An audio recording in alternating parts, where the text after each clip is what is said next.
and welcome to another episode of the Nothing Podcast, a podcast where you talk about everything and nothing all in one. And there's been quite a few things that have been happening as of lately. For instance, currently as we recording this, it's November 5th, and it's election day, so the Americans are busy with their elections and stuff. Now, a lot of people probably might be asking, why am I concerned with what happens in the US politics and stuff like that? But one thing, there's a saying that says, if the US catches a cold, the whole world sneezes, meaning whatever happens there affects everyone around us. So but I'm not really worried as to what happens.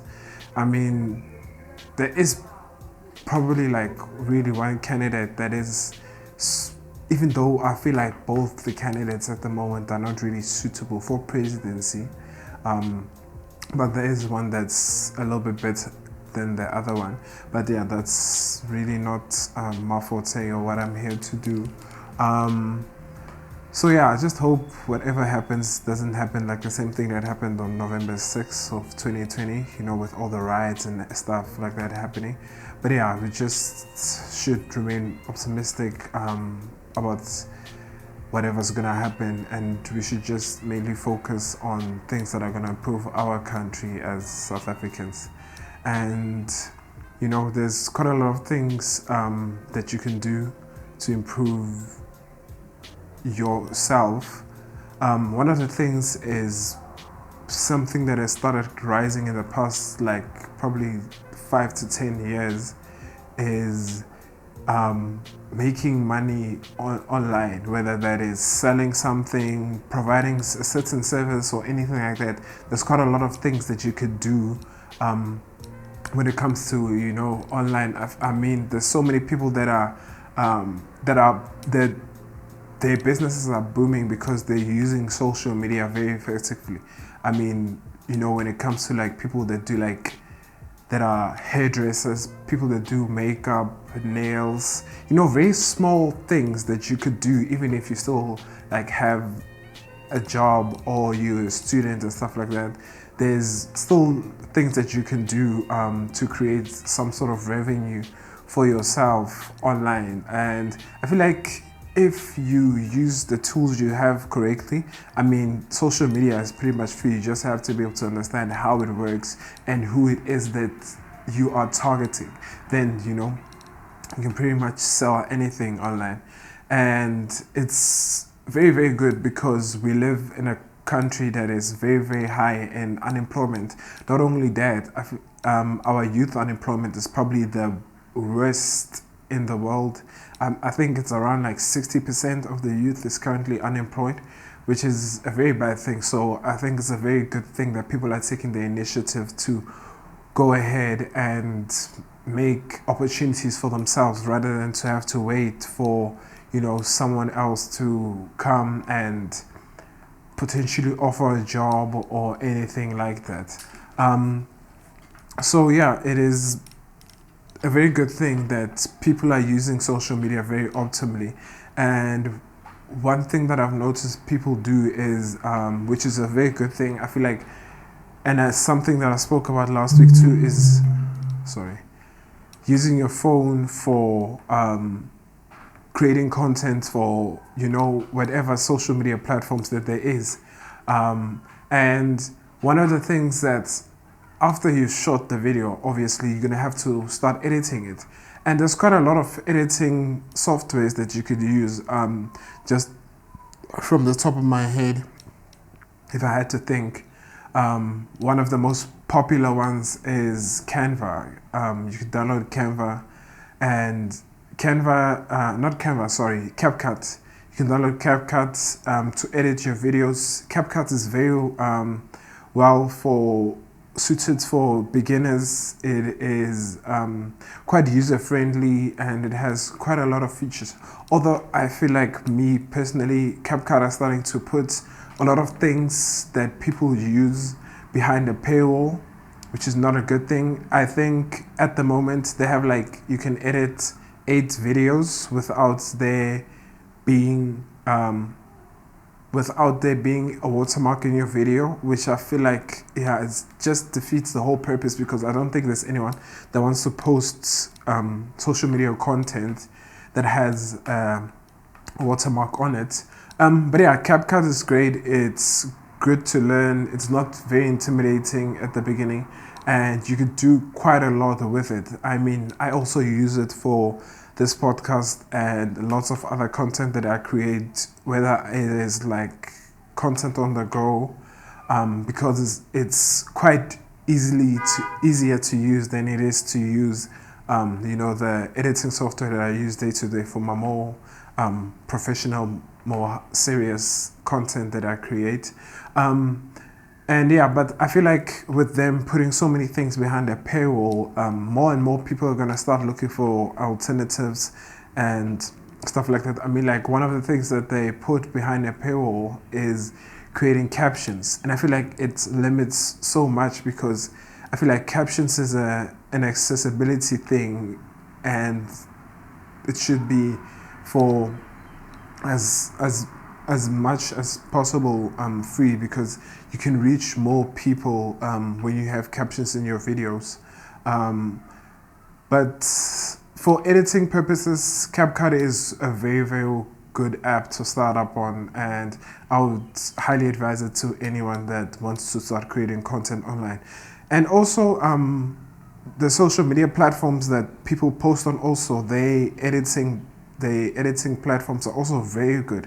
I mean, for instance, TikTok and YouTube, the YouTube app, if you want to post shorts on there, you can trim down videos, add music, do basic editing, which I feel like is also quite good, because like there's so many people that it's just easier for them to go into TikTok, select all their videos, and just cut down all the things that they don't need, because they don't really need high intensity stuff. Like, they don't need sound effects and zoom punched ins and outs and stuff like that.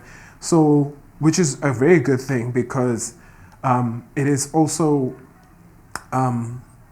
teaching people more and more to start creating content, because it's so much easier to create content than ever before, actually. And it's a very good thing, because even when it comes to the professional space, the editing software that I use, DaVinci Resolve, is also a free software, and it's a bit more intricate than CapCut, because yeah, you have to learn, how to properly edit and stuff like that. But it is a phenomenal app, I feel like, when it comes to video editing, and especially the fact that it's free, and it runs very well on Windows and Mac laptops, and it is insanely powerful for a free app. So I would highly recommend DaVinci Resolve to anyone who wants to start to get into video editing. That could also be another avenue. If you have some time on your hands, you could learn yourself to edit videos, and you can go on websites like Fiverr and Upwork to look for extra jobs there to edit people's videos online. There's quite a lot of ways for people to make money online and everything. And also, when it comes to the video editing machines that people use, they've gotten so much cheaper over the days. I mean, to build a PC has gotten so much cheaper. The price of components and everything has gotten so much cheaper. Laptops have gotten more efficient, they've gotten more powerful. But I truly never thought I would live in a world where the best value laptop or desktop is a Mac.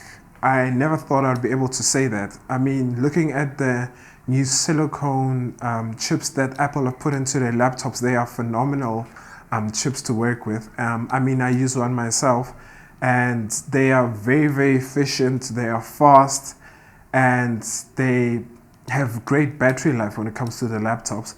And I feel like with the releases of the new M4 chips and the Mac Minis, the Apple desktops and laptops are probably the best value for money computer that you can get, period. Of course, when it comes to gaming, you can't use it, but for anything else, for video editing, graphic design, coding, architectural work, it is a phenomenal machine to work with, and I would highly recommend anyone that wants to step up their game. If you're still perhaps using the 2014, 2015 Macs, yeah, getting the new Apple Silicon Macs is going to be such a breeze. And I know there's going to be a lot of people that are going to come for me like, oh, for that money, I can build something that's going to be faster than that. But the thing most people don't understand is, for instance, the new Mac Mini has been shrunken down, so it's smaller than ever before, but it's more powerful than before. It is very energy efficient, and it is so small. And to build anything that's going to be as powerful as is, when it comes to Windows, it's going to have to be much, much bigger. I don't think you can even fathom to build something that small that's going to compete pound for pound when it comes to the Mac Minis or the MacBook Airs or the new MacBook Pros. They are just phenomenal workstations to work with. And of course, if you're going to be gaming, it's not very advisable because you can't really play any games when it comes to Mac. But for anything else, it's a breeze. I mean, the new MacBook Airs, you can still get the M1 MacBook Airs for I think 15,000 rand, which is a very good deal, I feel like.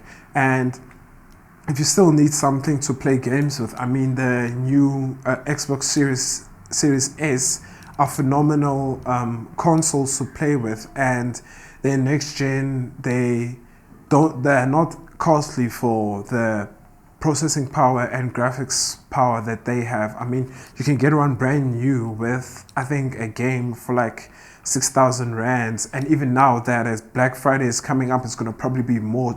It's going to be cheaper. It's probably going to be like 5,000 rands for Xbox Series S, and you could use that to game. And I feel like that would be a very, very great value for money. If you have those two things paired, you can both do work and pleasure when it comes to one for under 20,000 rands. I know it sounds like a lot, but you have to understand, in the creative world, getting something for under 20,000 rands that's going to be that powerful, and you could do all the things that you could do with it was unheard of when it comes to like 5-10 years ago. So I feel like I really like the way we're going as the tech industry. Even though in SA of itself, it's still not as caught up yet, but I feel like I really like where we're going from now on.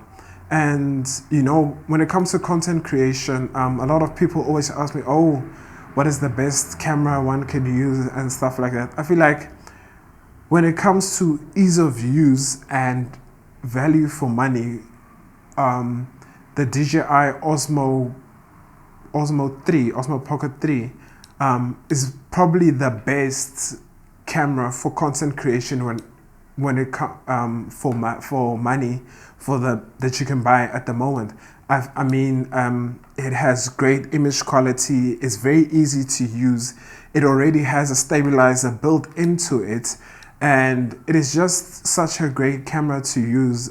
Whether you want to film vertically or horizontally, you can do both with like just switching the screen. And I feel like, yeah, DJI really created a very, very great camera specifically for content creators when it comes to that. And hands down, if you're looking for the best value for money camera for content creation, the DJI Osmo Pocket 3, I think is the name.